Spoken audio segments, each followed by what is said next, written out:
नमस्कार दोस्तों, आप देख रहे हैं नवादा लाइव। मैं हूं ब्रह्मेंद्र।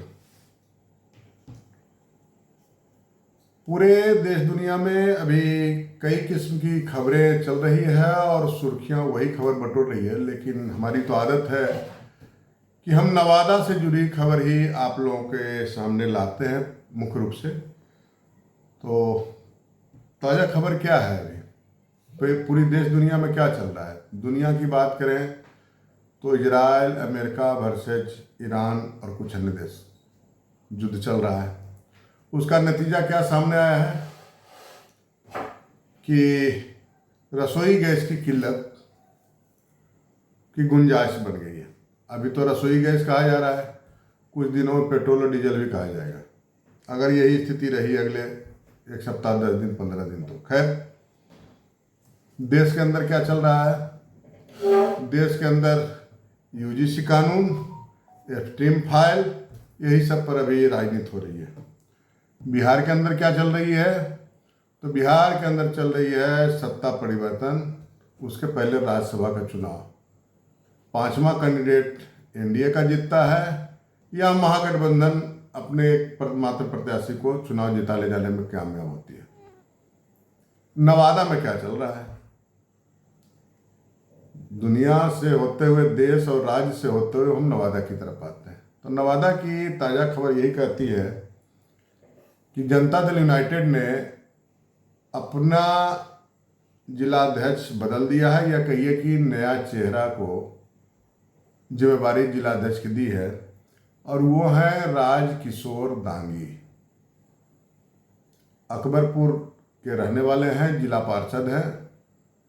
सबसे पहले तो सत्तारूढ़ दल के जिलाध्यक्ष बनाए गए हैं, उन्हें हम बधाई देते हैं। उम्मीद करते हैं, दो प्रकार की उम्मीद करते हैं। एक तो पॉलिटिक्स मतलब समाज सेवा है, तो वो अपना धर्म निभाएंगे, जनता के लिए काम करेंगे। दूसरा, पार्टी ने उनके ऊपर अगर कुछ भरोसा जताया है, तो कुछ क्या पूरा भरोसा जताया है, जिला की कमान दी है, तो उम्मीद करते हैं कि पार्टी संगठन को वो मजबूत करेंगे और कार्यकर्ताओं के माध्यम से जनता का काम त्वरित गति से निष्पादन कराएंगे, या जो भी है, जो पार्टी जिस दृष्टिकोण से रखी है उस पर खरा उतरने का वो प्रयास करेंगे। आमतौर पर जिन्हें पद मिलता है वो भी यही बात कहते हैं। लेकिन खबर के पीछे की खबर क्या है, इससे पार्टी को क्या फायदा हो सकता है, क्या नुकसान हो सकता है, हम उसकी चर्चा करने के लिए इस वीडियो में उपस्थित हुए हैं। तो राजकिशोर दांगी की पहचान जनता दल यूनाइटेड के जिला अध्यक्ष घोषित होने के पहले तक किस रूप में थी। तो जनता दल यूनाइटेड के जिला अध्यक्ष निर्वाचित तो नहीं हो पाए, क्योंकि नामित किए गए हैं। जब जदयू संगठन का चुनाव था तो विवाद हुआ, और विवाद का दुष्परिणाम ये हुआ कि 15 लोग नॉमिनेशन कर बैठे, और संविधान कहता था जदयू का, या तकनीकी पक्ष था कि 4 से ज़्यादा नामांकन होने के बाद वोटिंग नहीं हो सकता है, और वोटिंग नहीं हुआ तो पंचायत चला गया प्रदेश मतलब आला कमान के पास, और आला कमान ने राजकिशोर दांगी को जिलाध्यक्ष नामित कर दिया। मुकेश विद्यार्थी, जो पिछले करीब 2 साल से काम कर रहे थे, वो आउट हो गए। जबकि लोग कहते हैं कि सदस्यता का जो प्रक्रिया चला था उसके हिसाब से अगर जो था वो कहीं न कहीं मुकेश विद्यार्थी के पकड़ में पार्टी थी, लेकिन राजनीति जो सामने से दिखती है वो होती नहीं है, और वही खेल मुकेश विद्यार्थी के साथ हुआ। जिस दिन हमारे जैसे राजनीतिक जानकार इस बात को उसी दिन समझ बैठे थे कि मुकेश विद्यार्थी रिप्लेस होने नहीं जा रहे हैं, मुकेश विद्यार्थी को अगला कार्यकाल मिलने नहीं जा रहा है, जिस दिन जिला निर्वाची पदाधिकारी के नाम में हरिकृपाल का नाम जुटा था। हरिकृपाल सिन्हा जदयू के पुराने नेता हैं, कार्यकर्ता हैं, इस पर किसी प्रकार की कोई अतिशयोक्ति नहीं है, लेकिन हरिकृपाल और मुकेश विद्यार्थी के बीच में कुछ भी ठीक ठाक नहीं था। मतलब कि जिस भी लॉबी ने बनवाया था, मुकेश विद्यार्थी के खिलाफ लोभी, विरोधी लोभी के हरिकृपाल सिन्हा माने जाते थे और डीआरओ बनने का मतलब उसी दिन से था कि कुछ न कुछ होगा। और अंततः परिणाम सामने आज आ गया कि राजकिशोर दांगी जिलाध्यक्ष बन गए और मुकेश विद्यार्थी आउट हो गए। तो हम बात कर रहे थे कि ये राजकिशोर दांगी की अपनी पहचान क्या है, इसके पहले जदयू में क्या क्या उन्होंने किया संगठन के लिए। जो भी जदयू संगठन के विभिन्न पदों पर रहे, पिछले 2 टर्म से जिला पार्षद हैं अकबरपुर से, और इनकी राजनीतिक पहचान जो बनी मुख्य रूप से, इनके एक भाई हैं भारतीय पुलिस सेवा के अधिकारी हैं और संभवतः अभी आईजी मुख्यालय में पोस्टिंग है उनकी, मतलब आईजी मुख्यालय के पद पर हैं, वो तैनात हैं। मनोज कुमार नाम है, उन्हीं के ये भाई हैं। तो मतलब कि भाई के आईपीएस होने के बाद से थोड़ा सा पॉपुलैरिटी इन्होंने गेन किया और एक आईपीएस के भाई के नाते इन्होंने किस्मत आजमाया और पब्लिक ने हाथों हाथ लिया। और उस वक्त में इनके साथ 2 बड़े नेता जो जिला के माने जाते हैं, पोप, उनका प्रत्यक्ष या परोक्ष रूप से समर्थन इन्हें प्राप्त था जब पहली बार ये जिला पार्षद निर्वाचित हुए थे। राजकिशोर दांगी टाइटल से ये समझते हैं कि कुशवाहा बिरादरी की एक उपजाति दांगी, लेकिन अति पिछड़ी श्रेणी में है। बिहार के हिसाब से ईबीसी श्रेणी में यह माने जाते हैं। तो फिलहाल जदयू जिला अध्यक्ष की जिम्मेदारी मिली है इन्हें, और ये जिला परिषद के पिछले 10 साल का जो दौर है, कार्यकाल है इनका, जदयू में जब जिला परिषद हुए या उसके पहले या बाद में जो भी हैं, ये कौशल यादव जो उसमें जदयू के विधायक थे उनके नज़दीक ज़्यादा रहे और एक तरह से राजनीति की पाठशाला इनकी भी वहीं से शुरू हुई। और एक बात तो हम दाद देंगे इस वीडियो के माध्यम से कौशल यादव को, कि कौशल यादव वो पर्सनालिटी है इस नवादा के कि जिस पर भी हाथ रख दिया या जो भी उनके दरबार में जाकर दीक्षा लिया, वो कहीं न कहीं अच्छे मुकाम पे चला गया, अपनी पहचान, उसकी पहचान बन गई। अब देखिए ना, कौशल यादव की छाया के रूप में सलमान रागिब 18 साल तक एमएलसी रहे। अनिल मेहता आज के डेट में भारतीय जनता पार्टी के नवादा के जिलाध्यक्ष और उनकी पत्नी लोजपा से गोविंदपुर की विधायक विनीता मेहता।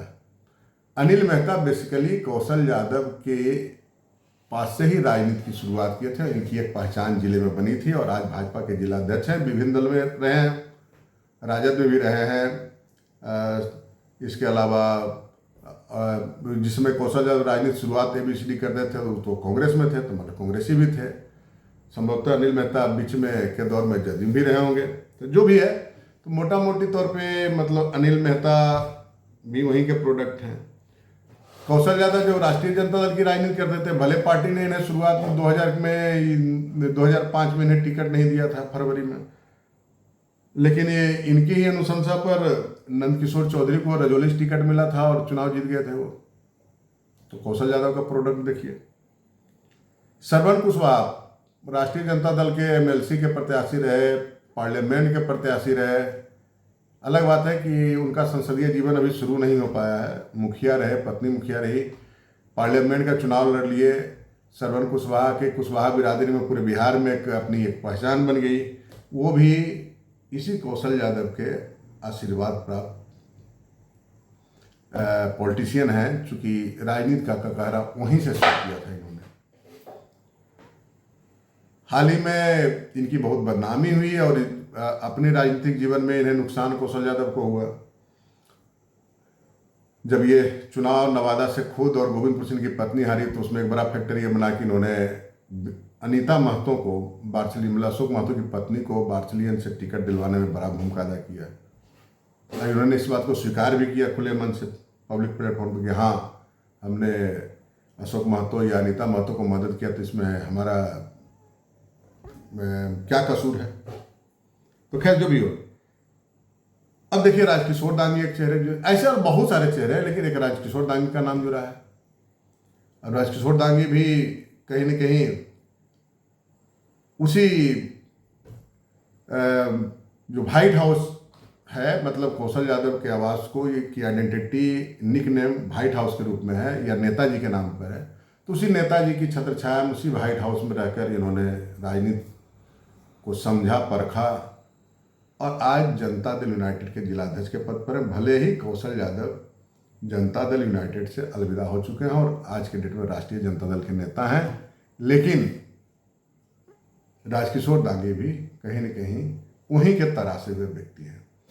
और आज जब जिलाध्यक्ष बने हैं तो पहले से जो जनता दल यूनाइटेड के अंदर के जो कुछ लीडर कार्यकर्ता हैं तो उनकी आह निकल रही है, और एक ने तो हमें कह भी दिया है कि जिलाध्यक्ष तो कौशल यादव को होना है। लेकिन जो भी हो, राजकिशोर दांगे फायदे में रहे और कौशल यादव एक राजनीति में बड़े फैक्टर हैं। वो माने इस जिला में किसी भी दल का हो या किसी भी दल में, हर दल में कोई न कोई बड़े नेता डायरेक्ट तौर पे कौशल यादव से जुड़े हुए हैं, जो आज के डेट में महत्वपूर्ण पदों पे हैं।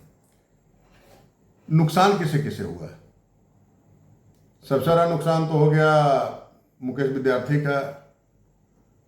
जिलाध्यक्ष थे, मतलब कुछ महीनों का उनको कार्यकाल मिला, फिर कुर्सी वापस ले गई। अब लोग कह रहे हैं कि लव कुश की पार्टी है, फिर उसी घोंसला में गया तो हम क्या कर सकते हैं। खैर, नवादा विधायक हैं विभा देवी। मोटा मोटी माना जा रहा था कि जिलाध्यक्ष के लिए मुकेश विद्यार्थी के नाम पर सहमत थे, एमएलसी अशोक यादव सहमत थे, लेकिन खेल हो गया, मुकेश विद्यार्थी नहीं बन पाए। बने कौन? राजकिशोर दांगे।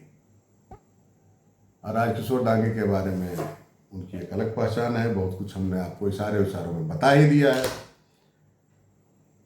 लेकिन अब आने वाले दिनों में जो सबसे बड़ा नुकसान किसे होने जा रहा है, ये हम आपको बताते हैं। मुकेश विद्यार्थी जो अभी के जिलाध्यक्ष थे, उनका सबसे ज़्यादा विरोध, या कहिए विरोध का जो मुखर चेहरा जो सबसे ज़्यादा रहा, वो एमएलसी जो पटना स्नातक निर्वाचन क्षेत्र के हैं नीरज कुमार, उनके शागिर्द लोग सबसे ज़्यादा ऑफेंसिव होकर के मुकेश विद्यार्थी का विरोध किए। अगर जिस चुनाव के दिन फिजिकली टसल की स्थिति भी बनी थी तो उसके भी अगुआ नीरज कुमार और उनके लोग ही थे। और अगर किसी को आने वाले निकट भविष्य में कुछ साइड इफेक्ट हो सकता है तो पहले व्यक्ति होंगे नीरज कुमार, चूंकि मुकेश विद्यार्थी को आउट कराने में, राजकिशोर दांगे को बनवाने में उनकी कितनी भूमिका है हम नहीं कर सकते हैं, लेकिन वो आने वाले दिनों में साफ होगा। लेकिन यह बात तो बिल्कुल साफ हो गया है कि मुकेश विद्यार्थी और उनके समर्थक लोग या उनके सामाजिक बनावट के लोग यह मान बैठे हैं कि अगर मुकेश विद्यार्थी जिलाध्यक्ष की कुर्सी से दूर हुए हैं तो उसमें सबसे बड़ी भूमिका अगर कुछ लोगों की है तो उसमें एक नीरज कुमार एमएलसी भी हैं। और इसका साइड इफेक्ट सबसे पहले होगा, तो चूंकि चुनाव पटना स्नातक निर्वाचन क्षेत्र का नज़दीक में होने जा रहा है, वैसे ही यूजीसी वाला एक बहुत बड़ा झमेला चल रहा है। अपर क्लास के लोग काफ़ी नाराज हैं, खास करके इंटेलेक्चुअल लोग, तो उसका साइड इफेक्ट किस रूप में सामने आएगा देखने वाली बात होगी। फिलहाल राजनीति से जुड़ी खबरें हम लेकर आपके सामने आते रहेंगे। दरअसल कुछ अपनी निजी व्यस्तता है, कुछ पारिवारिक परेशानियां भी हैं, इस कारण हम आप लोग से लगातार नहीं जुड़ पा रहे हैं, लंबा अंतराल का गैपिंग होता है, लेकिन प्रयास करेंगे कि एक आध सप्ताह के अंदर सब कुछ ठीक ठाक हो जाएगा और हम आपके सामने नित्य प्रतिदिन जैसे पहले हम आते थे उसी प्रकार आते रहेंगे। तो दोस्तों, इस वीडियो में इतना ही। एक अपील की, अगर अब तक आपने नवादा लाइव चैनल को सब्सक्राइब नहीं किया है, सब्सक्राइब कर लेंगे, बेल आइकन बजा लेंगे। वीडियो अच्छा लगेगा लाइक और शेयर जरूर करेंगे। मिलते हैं किसी और वीडियो में, तब तक के लिए नमस्कार।